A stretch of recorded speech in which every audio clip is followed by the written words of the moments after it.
थे वरिष्ठ पत्रकार राजेश जौहरी जी, आपका स्वागत है। पहला कमेंट ब्रज गोपाल जी आपसे ही, तो क्या माना जाए ये जो सीएम शिवराज सिंह चौहान का संदेश है ये वही अलर्ट करने वाली बात है, आगाह किया जा रहा है क्योंकि देश में तेजी से केस बढ़ रहे हैं? माननीय मुख्यमंत्री की चिंता बड़ी स्वाभाविक भी है और जायज भी है और जरूरी भी है, क्योंकि आपको याद होगा कि पिछले साल इन्हीं दिनों से ये सिलसिला शुरू हुआ था जब महाराष्ट्र, गुजरात, दिल्ली के रास्ते मध्य प्रदेश में कोविड में अपने पैर पसारे थे।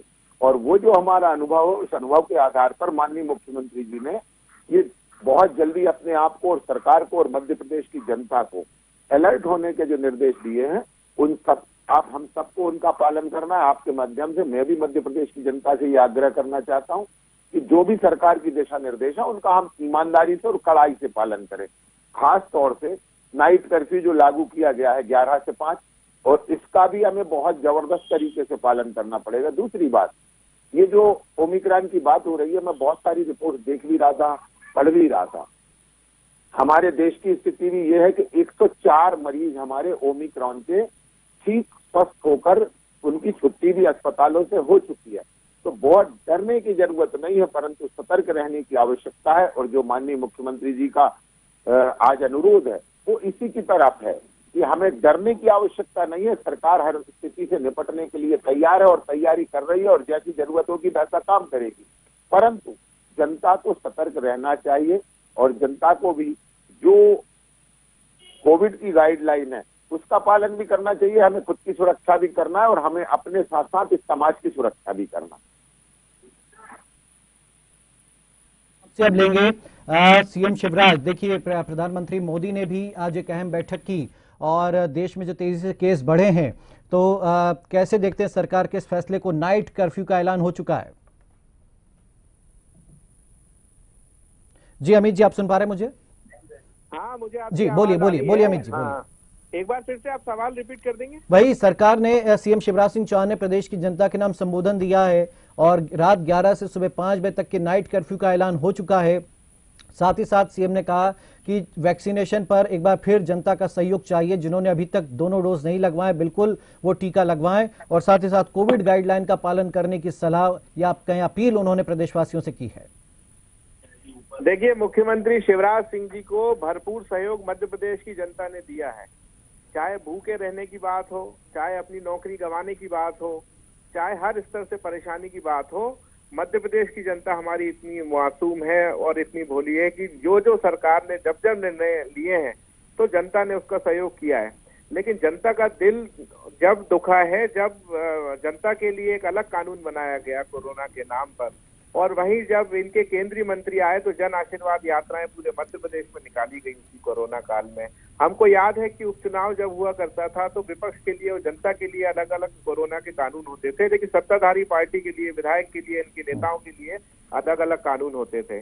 तो सबसे बड़ी मेन बात यह है कि शिवराज जी ने यदि जनता से सहयोग की बात करी है तो जनता तो तैयार है सारे सहयोग करने के लिए। पिछली बार भी आपने देखा, पूरा लॉकडाउन 1 हो, लॉकडाउन 2 हो, क्योंकि यदि नहीं भी करते थे तो कानून का डंडा जो है वो जनता के ऊपर तो चलता था, लेकिन इनके नेताओं के ऊपर नहीं चलता। दूसरी बात मैं ये पूछना चाहता हूँ कि आप जनता को आगाह कर रहे हो, प्रदेश को आगाह कर रहे हो, आप संबोधन कर रहे हो, हम मानते हैं, ठीक है, स्वागत करते हैं। लेकिन अभी जब आपने ढील दी थी, जब सभी लोग बोल रहे थे कि अभी आप ढील मत दो, आप थोड़ा सा देखो, एकदम से आपने सारे के सारे जो है वो कोरोना के कानून को एकदम शिथिल कर दिया, आपने सारी छूट दे दी। ज्यादा दिन पुरानी बात नहीं है। मुझे लग रहा है कि सरकार को धैर्य रखना था, संयम रखना था, क्योंकि जब सारे लोग बोल रहे थे, हमारे एम्स के निदेशक बोल रहे थे, हमारे जितने टेक्निकल एक्सपर्ट हैं, हमारे जो मेडिकल विशेषज्ञ हैं, सभी लोग बोल रहे थे कि कोरोना जो है वो वापस अपना रूप बदलकर वापस आ सकता है। लेकिन तब इस सरकार ने जो है सारे नियम जो है वो शिथिल कर दिए और अब जो है शिवराज जी नया वो बोल रहे हैं कि भैया संबोधन है और जनता से मैं सहयोग की अपील करता हूँ। तो ये किस तरह की बात है मुझे कुछ समझ में नहीं आता। फिर भी हम ये आशा करते हैं, ये कोरोना की बीमारी है जो अपना रूप बदलकर हर बार हमारे सामने आ रही है और इस बार जो है सभी लोग जो है फिर से एक बार। ब्रज गोपाल जी, अमित जी सवाल उठा रहे हैं फैसले पर सरकार के, क्या जवाब देना चाहेंगे? नहीं, देखिए, मैं आपसे फिर कहता हूं, मैंने जहां से आपसे बातचीत शुरू करी थी, मेरा ये मानना है कि ये बीमारी एक सामाजिक चिंता का विषय है परंतु जब कांग्रेस के हमारे प्रवक्ता साथी इस तरह की राजनीतिक बात करते हैं तो मुझे बड़ा आश्चर्य होता है, बड़ा ताज्जुब होता है। आपको याद होगा पिछले साल जब पूरा देश लॉकडाउन में था, पूरा देश लॉकडाउन में था, तब महाराष्ट्र में ये कांग्रेस के समर्थन की सरकार ने सिर्फ एक चुनाव करवाने की परमिशन मांगी थी ताकि उद्धव ठाकरे मुख्यमंत्री बने रहें। दूसरी बात, कौन सा कोरोना में कौन सी गाइडलाइन राजस्थान में लागू है, कौन सी छत्तीसगढ़ में लागू है, कौन सी महाराष्ट्र में लागू है। इस देश में जिन राज्यों में संख्या एकदम निचले स्तर पर आ गई, जब 1, 2, 3 मरीज रह गए, उसके बाद क्या गाइडलाइन होनी चाहिए थी, तो एक बात। दूसरी बात, आप मुझे ये बताइए कि आज महाराष्ट्र में 1201 केस हैं, इसके बावजूद वहां क्या बंद है। बड़ा आश्चर्य होता है कि आप ये चाहते हैं कि मध्य प्रदेश की अर्थव्यवस्था चौपट हो जाए, मध्य प्रदेश के लोगों को कैद करने का काम करें, परंतु हम देखिए फिर आप कहते हैं हम मध्य प्रदेश को सुरक्षित रखने के लिए, मध्य प्रदेश की जनता के इलाज। बिल्कुल। तो अमित जी, आप सियासत ढूंढ रहे हैं इस मुद्दे में, क्योंकि देखिए अभी मध्य प्रदेश में कोई इतनी खराब स्थिति नहीं है और सरकार इसीलिए अलर्ट पर भी आ गई और सीएम शिवराज ने इसीलिए संबोधित भी कर दिया है लोगों को कि भाई ये जो है हम कह सकते हैं कि अब बस यहीं से संभलना में वापस शुरू करना होगा। तो ऐसे में ये राजनीति नजर आ रही है आपकी बातों में अमित जी? अमित जी, अमित जी आप सुन पा रहे हैं? हाँ, मुझे बिल्कुल आपकी आवाज जी आ रही है। मैंने बड़े भाई को सुना, मैं बहुत इज्जत करता हूँ उनकी, अच्छे नेता हैं, लेकिन हालांकि गलत पार्टी में है, अब वो अपनी पार्टी का पक्ष तो रखेंगे ही, ये उनका धर्म भी है। लेकिन हमने सबने देखा है, इस सरकार ने नहीं, केंद्र की भी सरकार ने इस देश की जनता को कहा भैया थालियां बजाओ। अरे आप फिर वही पुराने उस पर पहुंच गए, 2 साल पुरानी बातों पर। आज की बात कीजिए आप, तो आज ओमिक्रॉन सिर पर खड़ा है कि ये वक्त भी सियासत का है। लेकिन जनता ये जानना चाहती है कि जब मजदूरों का पलायन हो रहा था मध्य प्रदेश, अमित जी कब तक वो 2 साल पुरानी बातों को आप दोहराते रहेंगे? आज की बात कीजिए आप। तब क्या कर रही थी? नहीं। और मैं आज की बात करता हूँ भाई, आज की बात करता हूँ। पिछले दिनों जब हमारे भोपाल शहर में बच्चे जल के मर गए, उस सरकार की संवेदनशीलता हमने सबने देखी है कि तीसरे दिन भारतीय जनता पार्टी का एक बड़ा कार्यक्रम जम्बूरी मैदान में था। तो ये लोग कथनी करनी में इनका अंतर है। कहाँ कोरोना और ओमिक्रॉन की चिंता और उस पर बात हो रही है और कहाँ आप सरकार को अभी भी लानत मलानत भेज रहे हैं। खैर मैं राजेश जी का कमेंट ले लूं। राजेश जी, तो ये सही वक्त था इस तरह से अलर्ट करने का? सीएम शिवराज ने खुद आकर के संबोधित किया है और यहीं से क्या अब संभलने की शुरुआत हो रही है? राजेश जी देखिए, जितनी जल्दी जागे इस तरह की बीमारियों में उतना अच्छा रहता है। और जैसा अपना पहले भी कई बार इस बारे में डिस्कशन हुआ है कि जैसी पहली लहर आई, दूसरी लहर आई, ऐसी कई लहरें आएंगी, क्योंकि बार बार म्यूटेट करेगा, बार बार अपना रूप बदलेगा ये वायरस और नए क्योंकि इसकी प्रोग्रामिंग उस तरह से हुई है। तो अब वो जब आएगा तो हर 2 लहरों के बीच में ओपन करना ही पड़ेगा आपको, नहीं तो अर्थव्यवस्था खत्म हो जाएगी, लोग भूखे मर जाएंगे। और उस समय उस स्थिति का आज हम में से कोई भी कल्पना भी नहीं कर सकता उस चीज को। तो इसलिए हमको जो world will have to live like this, उनको ये सीखना पड़ेगा कि कैसे कब खोलना है और कब बंद करना है। लेकिन जैसे ही बंद करना है तुरंत बंद करें, और जैसे ही खोलना है वैसे ही खोलें, तभी सब कुछ चलेगा। एक बात तो ये है। अब आप देखिए कि स्पेन में पूरा कर्फ्यू लग गया है, वैसा वाला जैसा अपने यहाँ लगा था पहले, तो स्पेन में लग गया है और स्थितियां लगातार देखिए गड़बड़ हो ही रही हैं। और जो चिंता की बात यह है कि लोग कह रहे थे कि हवाई जहाज में जाने से सही रहता है, तो आज की रिपोर्ट ये आई है कि हवाई जहाज में रिस्क डबल है ट्रेन और बस से। तीसरी बात यह है कि, लेकिन अच्छी बात इस मामले में यह है कि हॉस्पिटलाइजेशन का रेट इसका कम है। मतलब लोग अगर संक्रमित भी हो रहे हैं तो जरूरी नहीं है कि सारे लोग हॉस्पिटल जाएं। इसलिए शायद मुख्यमंत्री और जितने भी जो आईसीएमआर के लोग कह रहे हैं कि बहुत ज्यादा डरने की जरूरत नहीं है, पर तैयारी की जरूरत है। एक बात बहुत इंपॉर्टेंट है इसमें दीपेश जी की, जैसे आज अभी मुख्यमंत्री जी भी कह रहे हैं कि आप दोनों डोज लगवा लो, लेकिन लोकनायक जयप्रकाश हॉस्पिटल जो दिल्ली का है उसमें 34 लोग भर्ती हुए हैं ये ओमिक्रॉन वाले, उसमें से 33 लोग दोनों वैक्सीन लिए हुए थे। ये एक चिंता की बात। और आखिरी बात ये हम आपको बोलना चाहेंगे कि स्कूलों के मामले में फिर से वही गलती कर रहे हैं मुख्यमंत्री शिवराज सिंह चौहान की 50% आपने कॉलेज पूरे बंद कर रखे हैं और स्कूलों में कोई चिंता नहीं है आपको। तो स्कूलों को पहले बंद करना चाहिए। छोटे बच्चे अगर संक्रमित हो गए, 12वीं का भी बच्चा संक्रमित हो गया, तो उसके माँ बाप को और पूरे परिवार को बहुत ज्यादा समस्या आएगी। तो इसके मामले में देखिए, बिना किसी राजनीति के सबसे पहले इनको स्कूलों पे ध्यान देना चाहिए। आप बताइए कि 50% से क्या होता है? आप किसी भी स्कूल में जाके देखिएगा, दीपेश जी अपने कैमरामैन को भेजना, 50% जैसी कोई चीज होती ही नहीं है कहीं पे भी। और खूब बच्चे भी टिफिन भी खा रहे हैं, पानी भी एक दूसरे का पी रहे हैं, खेल भी रहे हैं। बच्चे तो बच्चे ही हैं, बच्चों यानी आपका कहना है कि स्कूली व्यवस्था पर भी सरकार को एक बार फिर सोचना चाहिए। बिल्कुल। और ब्रजगोपाल जी, देखिए तो नाइट कर्फ्यू लगा, ठंड का मौसम, वैसे ही कोई रात को 9 बजे 10 बजे के बाद निकलता नहीं। ऐसे में ये नाइट कर्फ्यू का औचित्य क्या है? क्या केवल ये जनता को थोड़ा सा सजग करने के लिए ये शुरुआत है? क्योंकि आप भी जानते हैं कि भाई नाइट कर्फ्यू जब दिन में बड़ी बड़ी रैलियां हो रही हैं, बड़े बड़े कार्यक्रम हो रहे हैं, बड़े बड़े आयोजन हो रहे हैं, फिर ऐसे में नाइट कर्फ्यू का क्या तुक है? नाइट कर्फ्यू समय पर लोग और समय से लोग घर पहुंच जाएं, ये दोनों।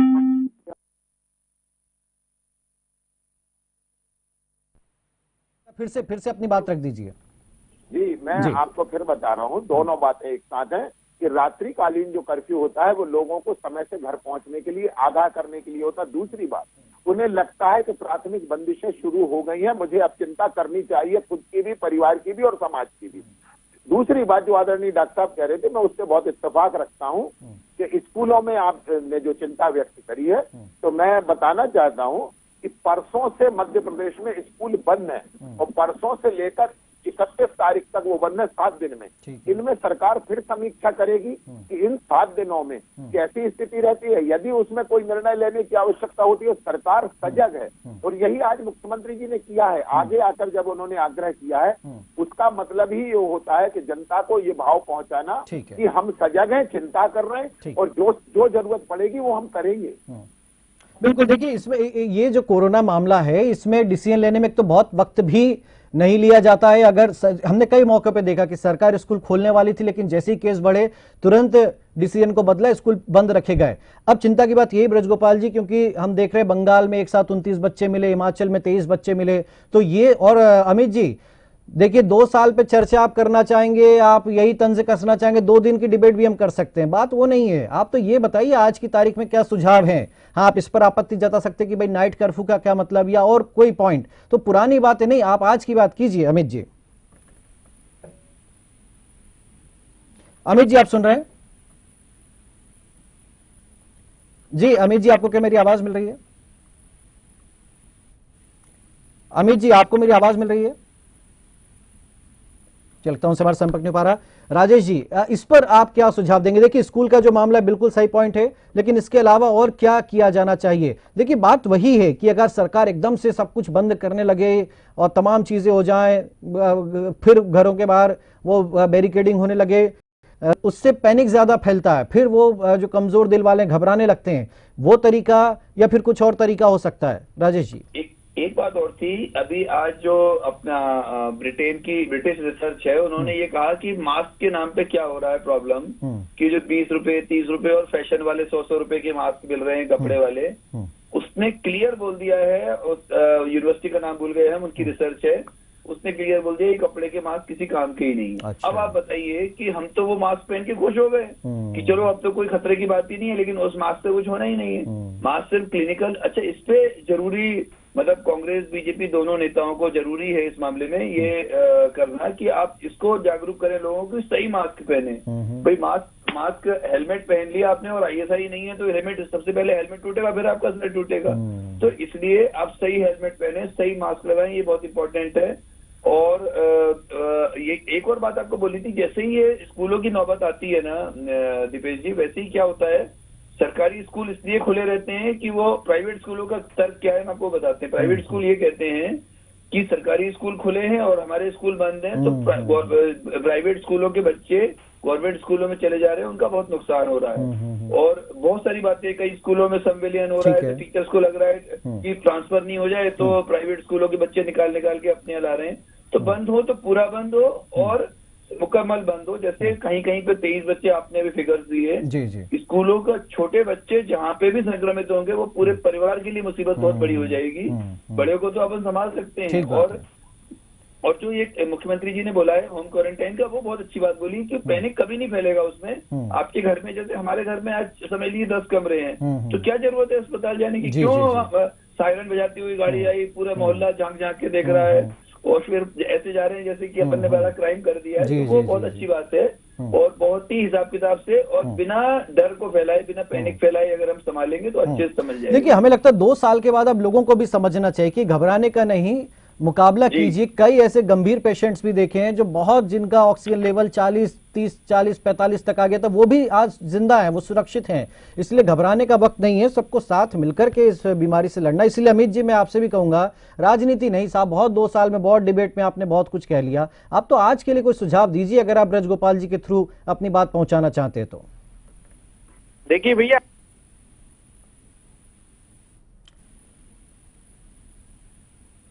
अमित जी, आपकी आवाज नहीं आ पा रही हम तक। पिछला यदि आप रिकॉर्ड निकालेंगे, हाँ। कमलनाथ जी ने जो सुझाव दिए, दिग्विजय सिंह जी ने जो सुझाव दिए, कितना इस सरकार ने माना है। और मेरे ये समझ में ये नहीं आता, हम हमेशा सकारात्मक विपक्ष में हैं, लेकिन यदि विपक्ष ही बोलना बंद कर देगा तो भैया सवाल कौन उठाएगा? यदि सरकार कुछ गलत काम कर रही है तो आखिर कौन सवाल नहीं, आज क्या गलत करें ये बताइए आप, तो उसी पर तो आपको जोड़ा हमने। आप मुझे ये बात बताइए कि आपको याद होगा कि एक बहुत हैवी एक पैकेज आया था, 20 लाख करोड़ का पैकेज। आप तो फुल राजनीति के मूड में, आप बिल्कुल नहीं बोलना चाहते कि राजनीतिक कार्यक्रमों पर बैन लगे, आप ये नहीं बोलेंगे कि राजनीतिक रैलियां ना हो, आप ये नहीं कहेंगे कि पॉलिटिकल पार्टियों कार्यक्रम बंद होना चाहिए, उस पर आप सुझाव दीजिए ना। हमारे कहने से कौन सुनेगा? आप गारंटी? अरे सुनेंगे, हम आपको सुन तो रहे हैं। अरे आप रिकॉर्ड निकालिए, सरकार ने कितना सुना, कमलनाथ जी ने जो सुझाव दिए।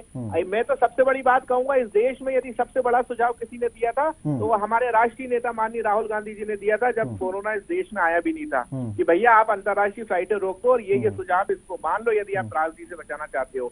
लेकिन बड़ा दुर्भाग्य कि इस मध्य प्रदेश के मुख्यमंत्री, जब पूर्व मुख्यमंत्री थे, वो शिवराज जी ये कहते थे कोरोना वोरोना कुछ नहीं। अमित जी, पूरी हमें आपकी याददाश्त पर बड़ा गर्व है कि आपकी याददाश्त बहुत अच्छी है, आपको एक एक बात याद रहती है, मगर आज का तो बोलिए साहब कुछ, कि ये नाइट कर्फ्यू ठीक है या नहीं है, या स्कूल बंद होने चाहिए नहीं, ये इन पर तो बात रखिए, या बाजार में कुछ और होना चाहिए। जी, आप लोग इस सरकार को देवताओं की सरकार समझ सकते हो, लेकिन हम तो अभी भी इसको इंसानों की सरकार समझते हैं। इंसानों की है साहब, इसलिए हम जो भी गलती होते हैं हम इन लोगों को बताना चाहते हैं, क्योंकि हम जिस भूमिका में हैं, और हम ये उम्मीद करते हैं कि सरकार इस बार तो कम से कम जागेगी और विपक्ष की बातों को। एक सुझाव नहीं दिया अमित जी आपने अपनी बात में, एक सुझाव, एक बात ऐसी नहीं की है कि जो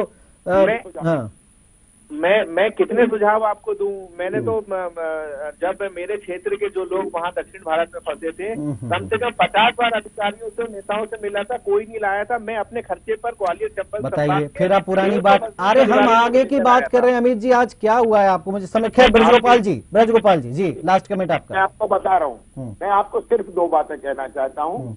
ये जो लोग कह रहे हैं, अमित जी कह रहे हैं कि हमने सुझाव दिए, कमलनाथ जी ने सुझाव दिए, मुझे आश्चर्य होता है कि आप सुझाव किस तरह के देते हैं। मध्य प्रदेश में आप नाइट कर्फ्यू को खराब कह सकते हैं, मध्य प्रदेश में 50% स्कूल खुल रहे हैं, उस पर आपको आपत्ति है, और छत्तीसगढ़ में चुनाव हो रहे हैं। मुझे समझ नहीं आता कि आप जनता के बीच में विभाजन क्यों करते हैं, आप सरकारों में विभाजन क्यों करते हैं।